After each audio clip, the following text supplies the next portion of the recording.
Hey, how's it going, guys? I'm Charlie, Drunk Guy Explains, and I'm here with Zach 293. and we're going to be here talking about our 2022 trip to Chi-Town. So, Right. so the biggest thing, and I'll kind of do my little spiel and then let Zach do his little spiel.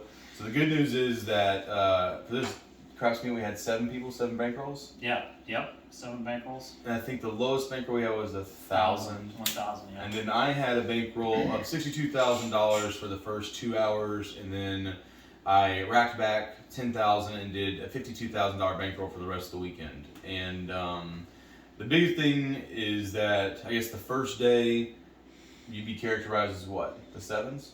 Yeah. It was, 7. Nightmare from 7s. So what he means by that? So what he means by that is that there is a couple of strategies out there for hop sevens, and one of the strategies is that for a DGE strategy is that I would start after 6 single sevens have been thrown, and then I move over and say, okay, I'll do a 1-1-1 for 3 levels, and then do a 3-3-3, 5-5-5, and I keep going up over and over and over again. So at a $25 table, they won't allow 1-1-1. They have to start at a 5-5-5. And so basically, we got there, and about how many shooters would you say before we even started?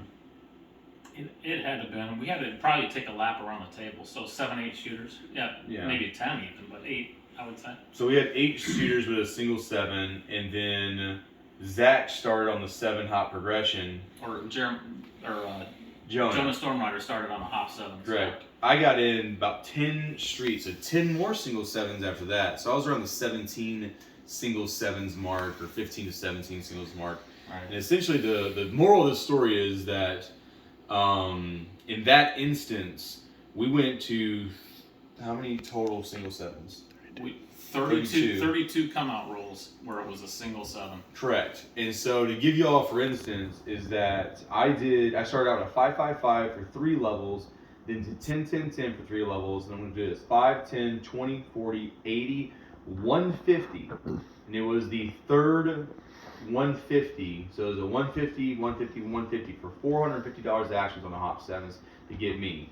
And the only reason why I survived versus other people who are doing the DGE strategy or DG-like strategy is because the difference between 5,000 and 60,000.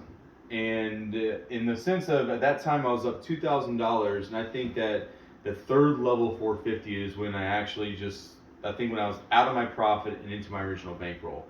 But I was 10 shooters past y'all. I mean, y'all were at the $24 level. Yeah, well, we hit, I think Jonah Stormrider went out at 28th Street, and I was right behind him. So I went out finally at 29th Street. I was done. And then the interesting thing, mentally, you're at the table. You just want to keep chasing. And Charlie's right there, and I'm looking. He's like, I said, I can wire you money. And I'm like, but I realized at where I was at $1,200, the next bet was another $1,200 and then a $3,000 hop 7. So I only had 2 more streets to go, and I would have lost yet another $5,000. So the temptation was great, and I was like, all right, let's relax a minute. We go back to Don and his 12-10s and all that stuff, and I was like, you know what? I'm done. I'm just going to cut my losses. And so I went out at 29th Street. And then, you made it to 32nd Street, and it finally hit. And it finally hit. So I got, in that one hit, I think it was something like 17 or 18. It was whatever 150 times 15 was, plus the initial. So, I mean, it went pretty well. And so that's how we started. And so... Well, on top of that, we had 7 set 4s.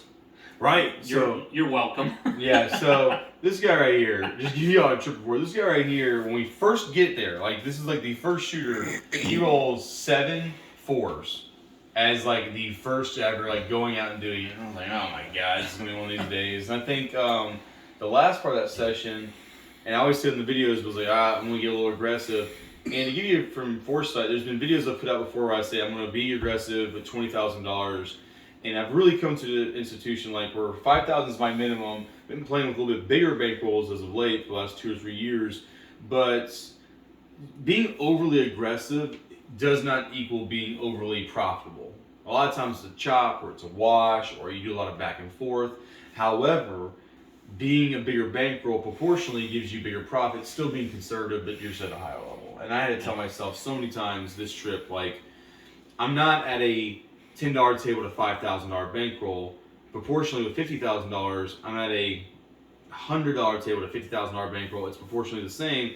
So when I was doing like a $60 6 and 8 with the 50K bankroll, proportionally it's like doing a $6 6 and 8 with a $5,000 bankroll, and I start out with a 120. So I was giving myself a little bit more runway. But even still, at the very end of that session, I got aggressive and had $9,000, $9,500 on the don't pass, and then $4,000 odds, right? Yeah.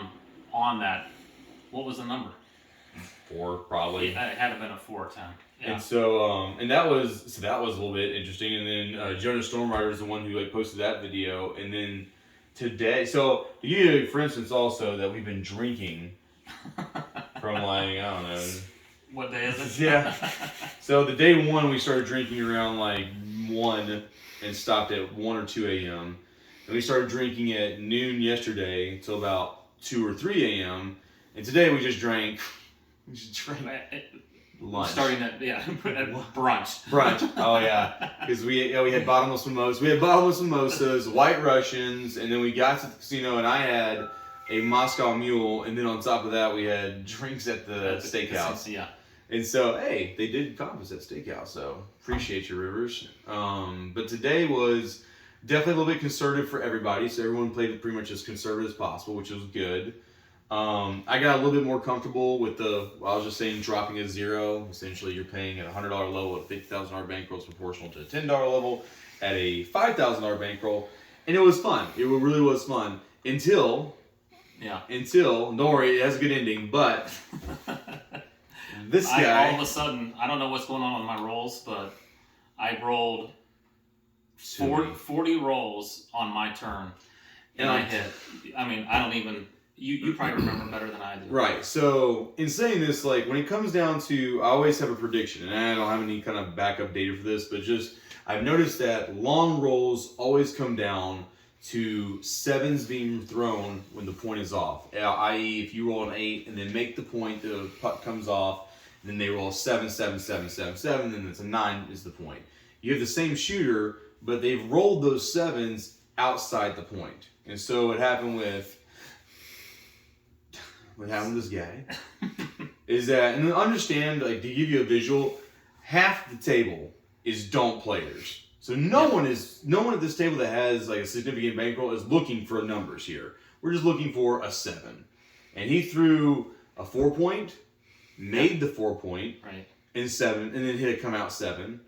Then he had a 9-point, made the 9-point, come out 7, made another 9-point, 9-point, come out 7, and this kept going. There was an 11 in there too. There's 11 somewhere. So again, and I'm on it with him. I didn't jump in as early as Charlie, but I'm on the don't pass. Only much lower bets. Right, yeah. And we got to what I like to say is the go time, and the go time was I had $4,500, like let's say $4,505, and he makes the last point, which I think was either an 8 or a 9. Doesn't matter. And then he rolled that point for so long. And then finally, when he got out the point, which is so, in my mind, when you have these long rolls, you get so scared because you're like, a 7's due. And then the minute you make the point, you're like, oh God, now it's really due. And I remember I looked at him and I was just like, well, go ahead and roll your 7. I have 45.05 or something around that nature as the don't pass bar at this point, because I just lost 4,500 total. So I did total loss plus 5, so 4,500 lost. Add $4,505, and I was like, all right, go ahead and roll a 7. And of course, he did not disappoint. Right. I rolled a 7 for $9,000. So now I'm down $9,000.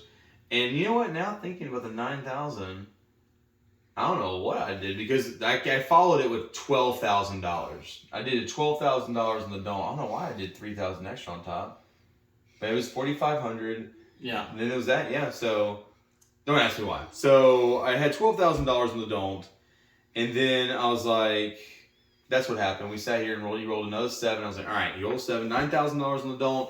But I think this guy is going to see here. I was like, all right, let's take another stab. So I had 9,000 adult, a $6,000 working 6, and a $6,000 working 8. So now I sit here and have 12. I have $21,000 in action, and I'm like, please be big here, please. And I, like, it's not very often I sit here and just like start yelling. Like, Dave, you need to step up right now. I'm like, yeah, it's like, hey, listen, like, we're here. Yeah. The first throw he throws, it was the most hilarious thing ever. The first thing he throws is a 4. And like when I'm like seriously hurting, I'm like, just don't be a 7. Like it could be anything. Well, I did throw it off the table to start that. And that 4 was shown, and the next dice was off the table. And you know how finicky I feel about that, about paranoid. So I'm like, what does it say? What does it say on that dice? I ended up throwing like a 9 or something if you count the dice on the floor, I think. Or I can't remember what it was, but it wasn't a 7, yeah. Which is even more terrifying because then you're like, oh my god, that's another roll that should be a 7. So here it is, a working 6 and 8 for 12,000, and then a $12,000 don't. And then he rolls a 4. I'm like, okay, situation time. Yeah. This is his second point as a 4. It's his 6th point. It's his 3rd unique point, but he's following up on the 4. I was like, I have about $20,000 left behind. It's go time. We got to do X, Y, and Z. And so I was like, let's take a stab. And I say that a lot in my videos, but I was like, this is the time to take a stab. So I take down the $6,000 6 and 8 to come back. So I still have $12,000 on the DP, and I'm like, we're gonna make a stab. We're gonna get a stab. So at first I thought I was gonna put 12,000. I got really nervous because I'm like, don't make a bet you're uncomfortable with. So I was like, all right, let's reduce it down to 6,000, which is kind of insane. That you're like, what am I comfortable with? All right, $6,000 lay. But and then every roll after that was called this: be big. Be big here, Dave. Be big here, Dave. Be big here, Dave. And I think you rolled what, 2 more rolls? It was only a couple, but yeah, they were stressful. And where I was at in the progression, because I was on I basically was don't pass mayhem, and then I think I had lost, collectively $960. So my bet, I just threw $1,000 chip pumpkin out there. So I was at 1,000. You were at. Yeah, 12,000. 12,000. So in saying that, but you do a loss plus 5 too, right? I do, but in this case, I just rounded up. I was like, we're getting near the end of the road. I'm at least getting a profit out of this one. Right. Because you probably got. I think if you start, even if you did if you're down 960 and do 965 at that level, there's inherently probably $25-$30 in there for you. Yeah, I was chasing about $30. Yeah. Yeah, and then once you get juiced up, that's a pretty good one. And I'm telling you right now. When it happened, we'll probably link a video in the comments for you, but we have videos of all the little occurrences, and that was just like, boom. We screamed, we yelled, we took a break, went to the steakhouse. Yeah. Even the pit bosses were saying good job, and they saw all the action out there, and it was just. But I will say though, the Rivers did really good, really accommodating people, even for a table full of don't players that are intentionally waiting for certain aspects, turning off for certain places. They were very accommodating. Yeah. And it was a really great experience. And they had 7 tables going. We had a $25 table, but they were very accommodating to reserve stuff for us, and the hosts were great. And realistically, at the end of the day, we sat here and just, had fun, and we had a blast. The drinking was the drinking. Yeah. So the first night even. Yeah, the first Friday night we didn't even get to the casino. Yeah, and so I would shout out to also the people like Eminem and BB08 and all those stuff because they came out to see us and they came up early. CCS and Steve at W and all of them, they came out and we were just trashed. And I felt bad because usually I'm a very punctual person. We both were pretty punctual because especially our jobs and everything. But they were like, "Are you sure you're gonna be here in the morning?" And we're like, "Yeah, it'll be 9 a.m. We got this." It's 2 o'clock in the morning. We're doing Uber Eats, McDonald's, and just sloshed, just trying to piece our life back together. Right. And so that was a little bit of an upset. But realistically, everyone played really well, conservative. There's a couple pretty of much. bumps. Yeah, we had those 2 complete losses of the 5K bankrolls. And the fun thing is, everybody on that end of the table, 7 people cheering for 7s. And we just brought the whole table up as far as energy, so that's always fun. Now the biggest thing, every week meetup, I usually try to ask everybody, and now we're doing it on camera, but what do you think is the biggest thing that you take away from it? The biggest thing you learned in this weekend? I would say I personally, I feel like there's still more to learn. There's like watching C, what is it, CCS. CCS, about chopping, when you start getting to those big don't pass lines, maybe chop it. I didn't even think about it. There were 5 9s that were rolled, so he did a lay bet and reduced his don't pass bet, which I would have never thought of. So those are just little nuances inside the DGE system that I still need to develop in my own game. Yeah, I mean, here's the thing: is that like a lot of times, you know, the biggest thing I've noticed in this like last DG meetup, and I know Jared's sitting here rocking cameraman, and he's like, all right, let's get this going, yeah. And so the biggest thing I've noticed is like every time I go to a DG meetup, I'm trying to sit here and see like where. Not so much where the strategy is getting deviated, but a lot of times it comes down to the player themselves. Like, what are they doing that I never really noticed, or I didn't tell someone, like, hey, look out for this. And from all the bankrolls for DG strategies, they definitely went ahead and got more and more, not complex, but at the same time, it's just that different bankrolls, different areas where people were like press and didn't press, different times when people were getting aggressive and non-aggressive.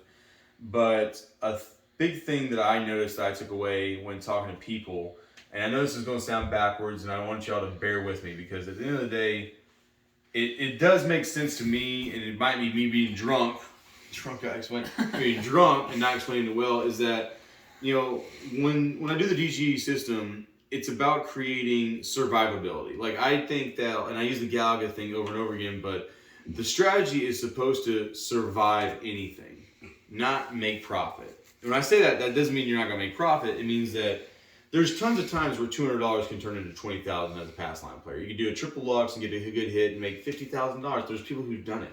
So it can happen. But the problem is that when you have those kind of players that do those kind of presses and regresses and presses and triple luxes or any kind of gambit that you want to do, they can lose as well. So the DGE system is going to say you're not going to make as much profit, but you're also going to lose, not lose. So in saying that, you know, when I looked at people in playing today, or the people, players throughout the weekend, I was like, hey, you know, you're trying to chase down a profit versus chasing down what could happen, what's the worst possible thing. And even today, like, I mean, heck, I was shaking here because it takes a lot for me to run through a system to be almost to my last bet, best bet. It's happened a lot, but it doesn't happen very often. And like, even here of this 60K bankroll, you're like, what could go wrong? Well, everything could go wrong, but they say, you know, what could, if you're being conservative, you should be able to buy yourself out of any problem. But realistically, when I came down to $12,000 on the DP because of this stellar shooter over here, 40-roll stellar shooter, yeah. And then $6,000 odds, I mean, I only had one more bet after that, would be a 25K don't, and that was it. So if I'd hit the 25K don't, I'd have 50,000 and probably had a couple $1,000s left in my bankroll, so I probably went to broke even. Yeah. And so, you know, when talking about the strategy, people always ask, like, well, what would you do in this situation? What would you do in that situation? This weekend has taught me that if you have a betting strategy, whether it's mine or whether it's yours, or whether it's something you create or something you're following someone else, the only thing I could think of to kind of put it into words is you should look at your last bet, the bet that you're willing to put everything on the line on. And I don't know what that is for y'all. And, you know, for me, it could be, I don't think you're going to make 11 points and 6 unique points. And so in saying that, if that's where I think that is so rare and impossible, not impossible, it's so rare that that's the bet I'm willing to put all my money on, then you need to start back betting and say, okay, that's the last bet, and then I'm going to back bet over and over and over again until I get to, I guess, an earlier bet, maybe 2 points made or 3 points made, and that's when I sit here and start betting. And so that is a huge thing. When you sit here and say, okay, this is where I want to be, this is my comfort level, back bet it to the original. Because sometimes people are saying, well, I'm just waiting until 3. I'm like, well, where are you trying to get to? Like, whenever I run out. And you should already know before you run out. Go to the last bet. That's why it should be your best bet. And think of that as your last bet is your payday on Friday.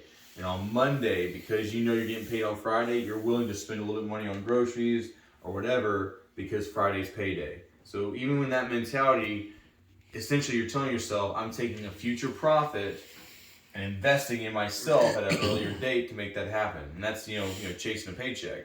And the same thing here is that I'm sitting here saying this is a 99%. I'm willing to not wait 12 hours to make that one bet and make 100% profit. I'm chopping profit by going earlier down. I think a lot of people got a lot of good info from that. But I will say, like these guys, like the people like, Jer, you had Zach, you had all these people that came out for the meetup, and even like you did a great job. Is that, with the DGE strategy, there's a reason why it's complicated, is because it's complicated. And the reason why I say don't gamble until you've made 100K in your house is because you shouldn't be going until you make 100K in your house. But, meetups like this really open up, I think both of us, like open up to new thought, open us up to not only just getting roundhouse wrecked, but also sitting here just like, hey, like, this is a sounding board. Like, why are you doing that? Instead of being retrospective and saying, this is what happened, try what you've done. I'm like, well, hey, we're here. This is what we're doing. Yeah, and I would say the cool thing about these meetups is it's always good to gamble with somebody that has the same mentality as you, because they can stop you from doing something stupid. And that's really what our end game is. Don't do something stupid, bet smart bets. In the end, you wind up making a profit. Yeah. That's the bottom line. And, we talk about it a lot on the channel, and, we're using this as pizzazz and stuff like that. But, because it's right here, I'm going to sit here and kind of be a visual, is that don't ever think that you're betting is the end result. Like this right here is 10,000, all the way up to 60,000, that's 5,000. And in saying that, you're sitting here, this is cars, this is mortgage, this is everything you think of. So when you're making an improper bet, and you're like, I'm going to take off 100 or 200 or 500 or something like that, that can affect this bankroll. And the reason why is because this bankroll can make $10,000 in a weekend, this bankroll can make $1,000 in a weekend, okay? Take this off, now you're looking at maybe $8,000. Take that off because of bad bets. You're looking at $5,000. Take this off for bad bets. And you can keep doing those bad maths and whittling away this bankroll until you're back at 5,000. You can only make 1,000. DGE is proportional. It's not an exponential. So in saying that, understand that if you are going to go to bigger bankroll, which I advise that you sit here and make 100,000 at home free before trying it. But in saying that, this is your baby. No matter what, this is what riches flow out of. If you have this, you can produce cash forever as long as you want to. But some people, this can produce this forever. And this is, a culmination of playing craps for 12 years, making money. And so, when I see you and say I'm going to take 100,000 to the casino, it's because I've made $100,000 to the casino. But it is one or the other. Yeah. And that's pretty much my final thought. You got any final words of advice? It's amazing. I thought on my road to 100K, I'm up to 22,000, I think, right now. And there's still more to learn. Yeah. Because I can, and like one of the things that the guys that watch my channel, I do the pass line mayhem a lot, and I kind of flip flop back. As soon as it feels like the table's turning too cold, as they say, I switch over to the don't pass. This weekend, I didn't even touch the pass line mayhem or the don't pass mayhem because I had always prepared for a $15 table. So a $25 table, I kind of didn't know where to start. I was worried about 25 because at a $15 table, I've had a $2,560 bet like 3 times at home. I didn't want to start at 25 and wind up somewhere. So I just said, we're not doing that this weekend. We're not going to a $25 table, and I'm not running that gambit. So those are the kind of things you think of. You have to think of on the fly when you're at the table, because even the hop in the sevens, all of a sudden they said, "Oh, you can't bet a dollar. You got to bet $5, and we're over there wasting rolls just figuring out exactly when we need to start the gambit. And we weren't even planning on doing that, which is kind of odd. We all kind of like collectively started doing something, and then once you start, you're not stopping until it gets there. So that was a little bit crazy for all of us, and that's one of those times where bankroll bailed me out because I was at the 450 level and I started 10 levels anyway. So if I started with these guys, 60K, I would have been. So my bet. Let's just say you started with me. That would have been. I had another $1,200 bet. The next bet would have been $3,000, And then that would have been a second $3,000 bet, and then probably a $9,000, 3,000, 3,000, 3,000 hop 7 would have been the winner. Yeah. Freaking crazy. Yeah. Yeah. Because I'd have been, at that point, I'd have been 15K into my 60K. So Yeah. I'd only have, I mean, it would have been there, but it would hit max bet. Because the max payout, they said that the max payout they'd give on the hop 7 was 30K.